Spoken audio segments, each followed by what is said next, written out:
As you're going up, inhale, hold. You might want to keep holding. Exhale.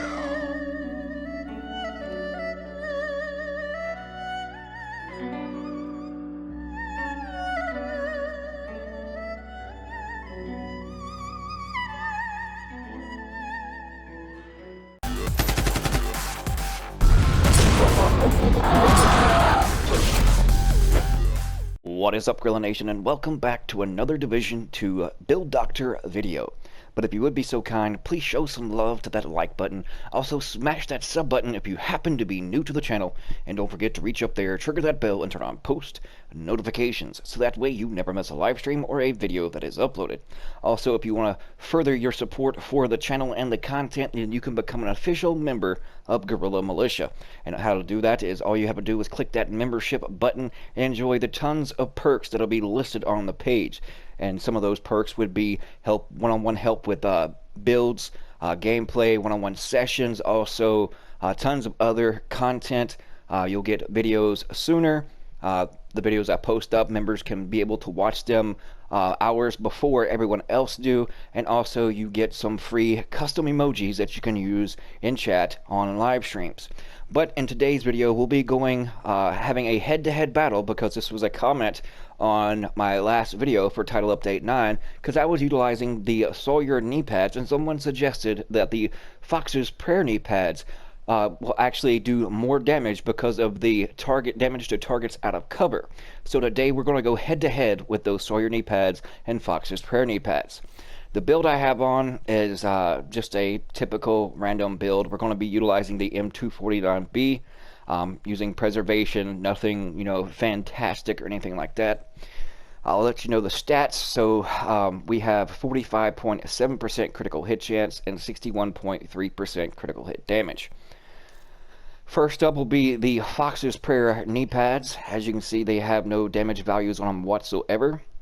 But if you don't know what it does, for every second that you are stationary, you get a 3% weapon damage, and it stacks up to 10. So as I take cover, you'll to the right of my optics on my LMG, that meter fills up, and so that is at your 10 stacks. That is 30%. We're at 5 meters. I have it on elite, so the crit for this one is 357 720. So 357 720. Now when we switch over to the Fox's Prayer knee pads, we'll be using these, and we'll be calculating also along with that 13% weapon damage. So with the Fox's knee prayer versus the Sawyer knee pads, you're going to get 13%. You might have a max roll of 15%, but in this case, you're getting 13% weapon damage plus 8% damage to targets out of cover. So we switch those, we go back to our stats, and as you can see, even though our crit chance has went up, our crit damage has stayed the same, I think.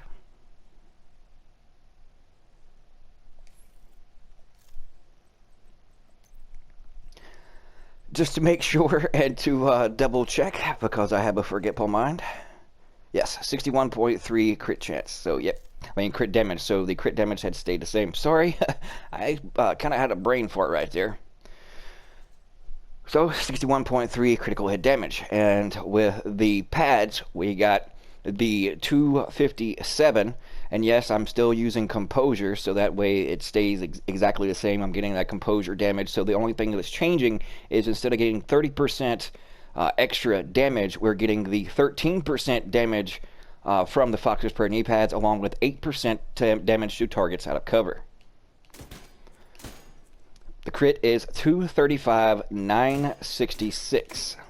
235 966. So in order to answer this question, and for you out there, I forgot your name, that you said that you get more damage out of Fox's Prayer knee pads instead of the Sawyers. I'm sorry to say this, but you are wrong, my friend. As you can see, there is a 27,000 damage difference. So in this case alone, the Sawyer knee pads gives you more DPS and more damage over the Fox's Prayer.